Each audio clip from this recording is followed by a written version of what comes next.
കാട്ടാപ്പള്ളി, എടാ നീ ആണാണെങ്കിൽ ഇറങ്ങി വാടാ. ഇപ്പൊ അങ്ങോട്ട് പോണ്ട. എന്താ പോയാല്? മതമിളകി ആന കുത്താൻ വന്നാലും നെഞ്ചു വിരിച്ച് നിൽക്കുന്നവനാടോ ഈ നാഗേന്ദ്രൻ?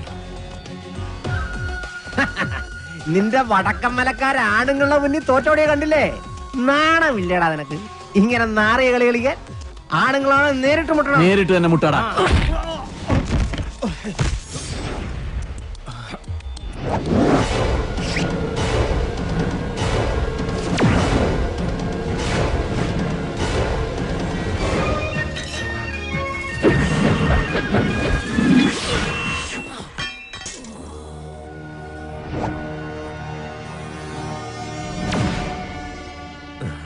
ഇതിനെ നെഞ്ചിന് നേരെ എറിയാൻ അറിയാൻ മേലാഞ്ഞിട്ടല്ല, നിർത്തിക്കോ, ഇവിടെ വെച്ച് നിർത്തിക്കോ.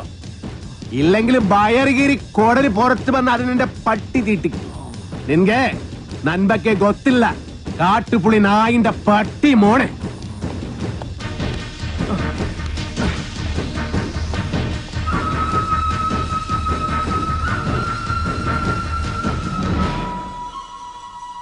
നിങ്ങളൊക്കെ തന്നെയാ കാട്ടാപ്പള്ളി ഇത്രയും വളർത്തിയത്. ഒതുക്കണമായിരുന്നു, വളരെ മുമ്പേ ഒതുക്കണമായിരുന്നു. അറിയാൻ പാടില്ല, പക്ഷെ അവനെ കൊന്നിട്ട് ഞാൻ ജയിലിൽ പോകാൻ പാടില്ല. എന്റെ ശത്രു വേറെയാ. എന്റെ അച്ഛനെ 16 വെട്ടുവെട്ടിയിട്ട് കടന്നു കളഞ്ഞ എന്റെ ആജന്മ ശത്രു വീരു.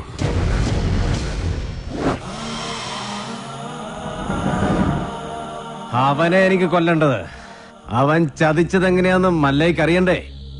ഒരിക്കൽ മസിനഗുഡിയിലെ തോട്ടത്തിൽ നിന്ന് അച്ഛൻ മടങ്ങി വരികയായിരുന്നു.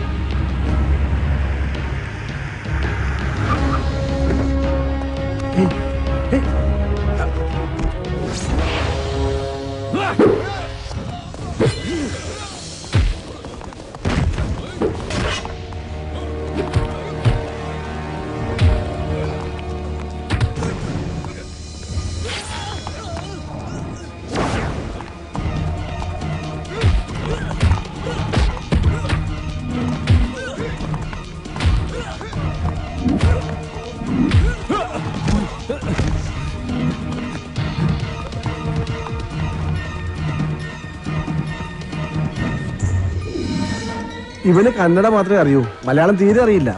ആരും പോലും ഇല്ലാത്തവനാ. വീരുന്ന പേര്. ഒരു മകനെ പോലെ തന്നെയാ അച്ഛൻ അവനെ കൊണ്ടു നടന്നത്. ഒരു കൂടപ്പറപ്പിനെ കിട്ടിയെന്ന് ഞാനും കരുതി.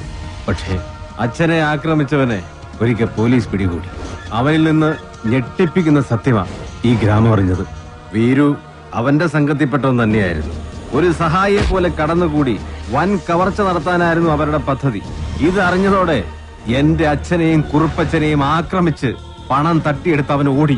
പക്ഷെ അവൻ ചെന്നുപെട്ടത് ഞങ്ങളുടെ ആശ്രിതനായ വടിവാള് വാസുന്റെ മുന്നിലാണ്.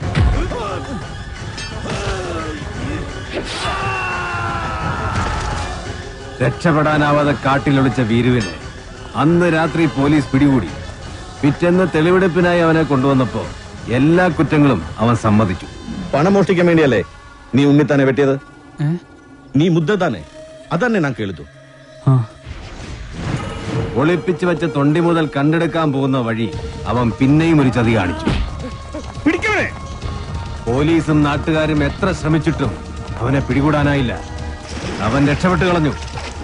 പക്ഷെ ദൈവം ഉണ്ടെങ്കിൽ അവനെ എന്നെങ്കിലും എന്നെ കൺമുന്നിൽ കൊണ്ട് തരും. അന്ന് എന്റെ അച്ഛനെ വെട്ടിയതുപോലെ അവനെ വെട്ടിയെറിഞ്ഞ് നാട്ടുകാരുടെ മുന്നിലിരുന്ന് ഞാൻ. അത്രയ്ക്ക് ദ്രോഹമാ ഈ കുടുംബത്തോടവൻ ചെയ്തത്. അവനെ മകനെ പോലെ സ്നേഹിച്ച മനുഷ്യനെയാണ് അവൻ ജീവച്ഛവം പോലെ കടത്തിയത്. അവന്റെ ക്രൂരതങ്ങൾക്ക് കാണണ്ടേ? നോക്ക്,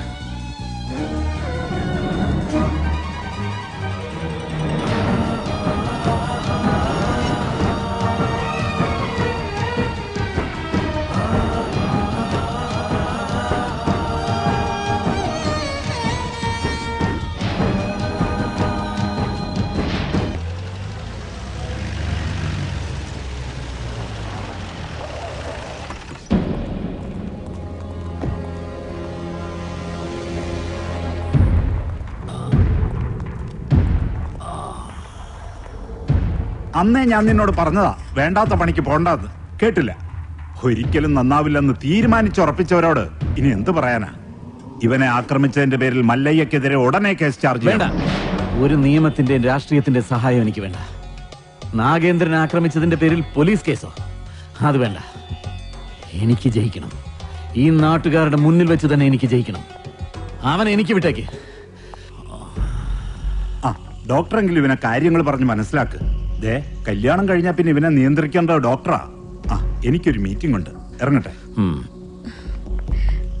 സ്റ്റിച്ച് ഇടണം. അതിനു മുൻപ് മരവിപ്പിക്കാനുള്ള ഒരു ഇഞ്ചക്ഷൻ എടുക്കണം. വേണ്ട, മരവിപ്പിക്കാതെ തന്നെ ചെയ്താൽ മതി.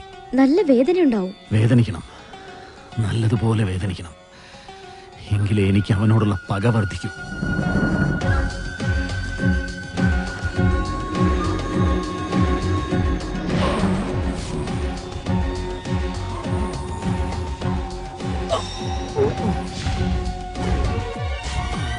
എന്ത് പറ്റിയതാ?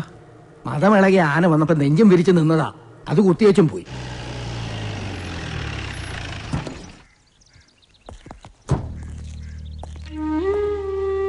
അണ്ണവരെ ഒന്ന് കാണാൻ. അതിനെന്താ, വരൂ. സംസാരിക്കാൻ പറയുന്നതൊക്കെ മനസ്സിലാവും, മറുപടിയൊക്കെ കണ്ണീരുകൊണ്ട. നമുക്ക് നല്ല ഡോക്ടർമാരെ ചികിത്സിക്കാൻ ഇനി ബാക്കിയൊന്നുമില്ല. പ്രത്യേകിച്ചൊന്നും ചെയ്യാനില്ലെന്ന എല്ലാവരും പറയണേ. ഞാൻ ചായ എടുക്കാം.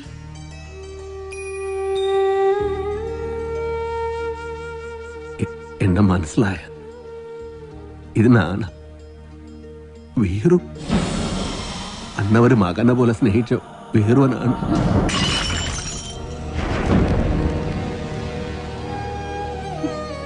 എന്തിനാ വീണ്ടും വന്നത്?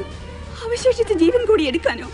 നിന്നെ ഒരുപാട് സ്നേഹിച്ച മനുഷ്യനോട് എന്തിനു നീ ചതി ചെയ്തു? എല്ലാരും കൂടെ എന്നെ നാ ചെയ്തിട്ടില്ല. എനക്ക് ഇവര് ഭഗവാൻ മാതിരി. ഭഗവാൻ ആരെങ്കിലും ഉപദ്രവിക്കുമോ? എന്നെ വിശ്വസിക്കണം. അമ്മയെങ്കിലും എന്നെ വിശ്വസിക്കണം. ഞാൻ ആരെയും സാധിക്കില്ല, ആരെയും സാധിക്കാൻ പറ്റില്ല എനിക്ക്. ഭഗവന്ത എല്ലാ കുത്തരം ഇവരെന്നെ ഈ സ്ഥിതിയിൽ ഇട്ടെത്തിയ അണ്ണവരെ ഒന്ന് പറയും, ഞാനല്ലെന്ന് ഒന്ന് പറയും. മതി, പൊയ്ക്കോ. എന്റെ മോനോ നാട്ടുകാരോ അറിയുന്നതിന് മുമ്പ് ഈ നാട്ടിൽ നിന്ന് തന്നെ പൊയ്ക്കോ. ഇല്ലെങ്കിൽ നിന്റെ ജീവൻ പോലും അപകടത്തിലാവും. അയ്യോ, എന്ത് പറ്റി? അയ്യോ, എന്താ ഇത്?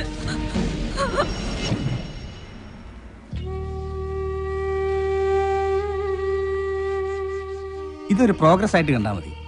എന്തെങ്കിലും കേൾക്കുമ്പോഴും കാണുമ്പോഴും ഒക്കെ റിയാക്ട് ചെയ്യുന്നത് നല്ല ലക്ഷണമാണ്. നമുക്ക് നോക്കാം. മല്ലയെ സംസാരിച്ചപ്പോ അച്ഛൻ എന്തെങ്കിലും തിരിച്ചു പറയാൻ ശ്രമിച്ചതായിരിക്കാം. വോക്കൽ കോഡ് ഡാമേജ് ആയതുകൊണ്ട് വല്ലാതെ സ്ട്രെയിൻ വന്നു കാണും. ഞാൻ എല്ലാ ചന്ദ്രമോഹനോട് പറയാൻ പോകുക.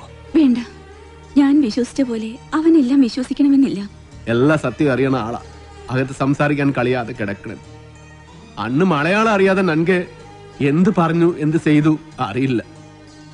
ആരെന്നെ സാധിച്ചു അറിയില്ല. അതുകൊണ്ട് തന്നെയാ ചന്ദ്രമോഹനൊന്നും അറിയണ്ടെന്ന് പറഞ്ഞത്. മല്ലയെ എന്ത് പറഞ്ഞപ്പോഴാ അച്ഛൻ റിയാക്ട് ചെയ്തത്?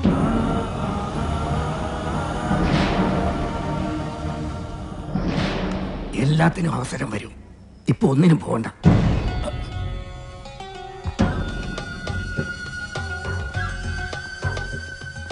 പാമ്പിനെയാ നീ നോവിച്ചു വിട്ടത്. സൂക്ഷിച്ചോ.